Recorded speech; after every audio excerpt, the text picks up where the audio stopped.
Am I the bad guy for throwing my drink at my BF after he gaslit me into thinking I hallucinated? I'm using a throwaway account because I really don't want anyone I know to find out I'm asking for advice on this. So here's the story.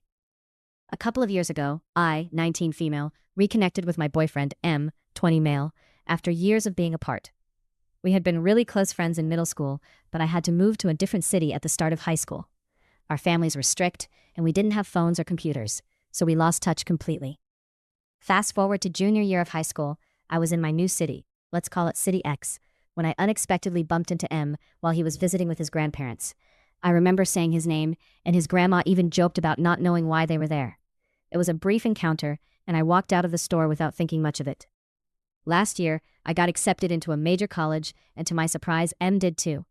We didn't know we'd be attending the same school until orientation day, when we recognized each other instantly. We exchanged numbers and ended up rooming in the same building. It felt like old times, and we quickly made plans to hang out with mutual friends. During one of our hangouts, I suddenly remembered our encounter at the medical store and decided to ask M about it. I thought it would be a fun memory to share, but to my shock, he completely denied it. I pushed him, thinking he was just joking, but he insisted he hadn't even been in City X that year. I started feeling frustrated and even doubted my own memory. My friend suggested I might have imagined it or should see a therapist, which was a bit much, but I didn't take it seriously. Over the next year, I brought it up a few times, but he always dismissed it, saying I was imagining things. It was like he was playing a prank on me, and I couldn't shake the feeling that he was gaslighting me. Then, last night, we were out at a bar having a good time with friends when he asked me to be his girlfriend. He said he felt like we were destined to meet, and I was excited but confused. I asked him what he meant by every time we met, since we had only met that one time at the store. To my disbelief, he mentioned the medical store again, and I lost it. I yelled, "What? You said that wasn't real." He smirked and said he was just messing with me. In that moment, all the frustration from the past year boiled over, and I threw my drink at him. I know it was an overreaction, but I felt so manipulated. Now, he's texting me saying I ruined his reputation in front of our friends and that I overreacted. He even called my mom when I didn't respond to his texts, which felt really low. So, am I the bad guy for throwing my drink at him after he gaslit me for so long? My 27M girlfriend, 25F, went on a 3-month trip and cheated on me 3 times within the first month. What is some advice to get through this?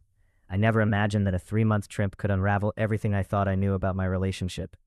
My girlfriend, who I had been with for 8 years, left for Japan at the beginning of January. She was excited about her schooling, focused on learning Japanese, and emphasized that this journey was about her personal growth and independence. I fully supported her decision, even though I had been carrying most of the financial responsibilities while she worked through her health journey over the past 3 years. When she left, we shared an emotional goodbye filled with tears and promises of love.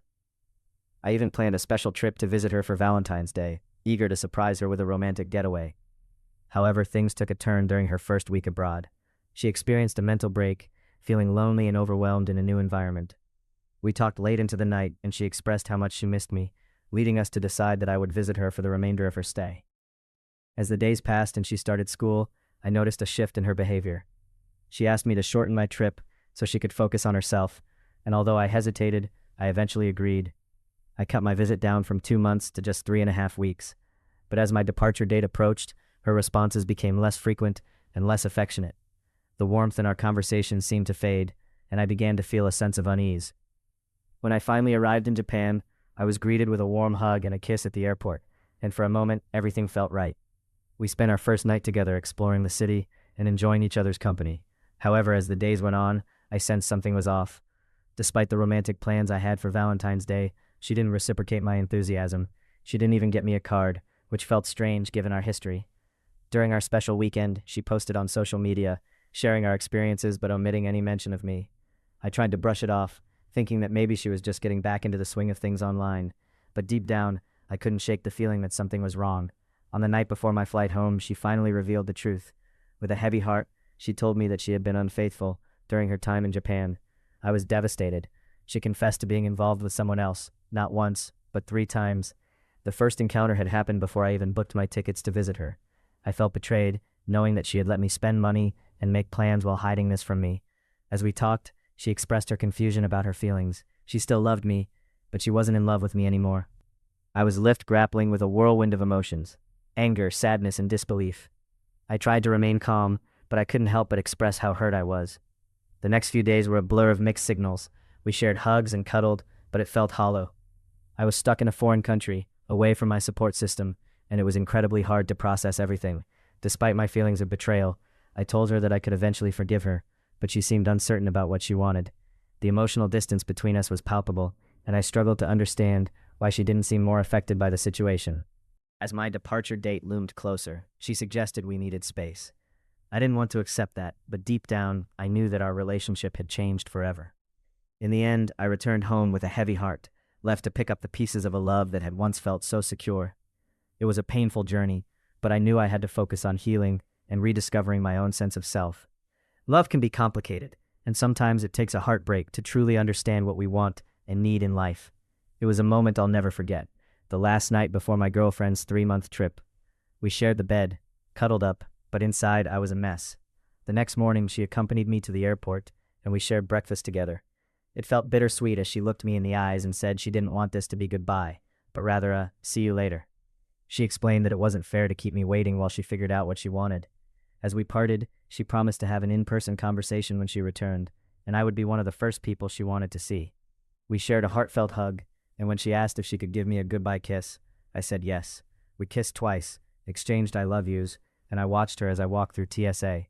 She even found a spot to see me one last time, mouthing I love you and blowing a kiss. As I boarded the plane, tears streamed down my face. The 13-hour flight back to the US was torturous. I couldn't sleep or eat, and my mind was racing. I ended up purchasing onboard Wi-Fi just to text my parents, feeling utterly confused and powerless. I wanted so desperately for her to apologize and to work on our relationship. But everyone around me was telling me to let her go. The truth is, I just couldn't do it. She was my first love. We had been together since I was 20 and she was 18, sharing nearly a third of our lives together. The thought of losing that connection felt unbearable. The advice I received from those who didn't immediately suggest I move on was to give her space, to stop texting her, and to let her realize how much she misses me. But that was easier said than done. I found myself back in the apartment we had shared for 4 years, grappling with the reality of needing to figure out my next steps before she returned in a month. It felt like an insurmountable wall loomed over me. I was frozen by fear and anxiety, struggling to sleep, eat, or even feel normal. I leaned heavily on friends and family, spending more time on the phone than I had in ages. Every urge to text her felt like a battle, and I was terrified that this was it, that I was losing her for good. I wanted her back more than anything, and I felt lost without her. So here I am, reaching out for advice on how to navigate this heartbreak and what steps I should take next. It's a journey filled with uncertainty, but I know I need to find a way forward. Am I the bad guy for letting my mother throw a tantrum and uninvite herself to my wedding? I'm getting married in just over a month, and my fiancé and I had been planning a small wedding abroad for about a year. We decided to keep it intimate, inviting fewer than 50 of our closest friends and family. Everyone was excited. The venue was booked, invites sent, and flights arranged. However, there was one significant hurdle: my mother. My mother has always been a challenging person, often displaying narcissistic tendencies. She has a knack for never taking responsibility for her actions, and her vindictiveness is well known within our family. Despite her difficult nature, the idea of "but she's family" often seems to overshadow her behavior. As we got closer to the wedding, I was still waiting on an RSVP from my brother, who hadn't responded even a month after the deadline. When I brought it up with my parents, I learned that he hadn't replied because I hadn't given him a +1 for his new girlfriend. I was shocked. I reiterated that our rule was no +1s, and I had never even met his girlfriend. If he wanted to come, he could have asked me months ago. This led to accusations that I was a bad son for not automatically offering a +1. I was frustrated and decided to take a break from communicating with my parents. After a couple of weeks of silence, my mother showed up at my house unannounced while I was working. During our brief exchange, I expressed my annoyance, and she left, claiming she had enough to deal with. Weeks passed, and I continued to ignore her messages. Then, I received a late-night text from her, suggesting that I should try harder to reach out, even if I didn't care about her feelings. I chose not to respond. When Christmas approached, I informed my family that I wouldn't be attending unless my mother apologized for her abusive messages. They understood, and I felt relieved. 2 days later, while visiting my in-laws, I received a lengthy message from my mother, berating me for not showing up for Christmas, and claiming that my fiancé and I didn't care about her or the family. She even suggested that I should remove her from the wedding guest list. It was a lot to process, especially so soon after Christmas, but I remained firm in my decision not to engage.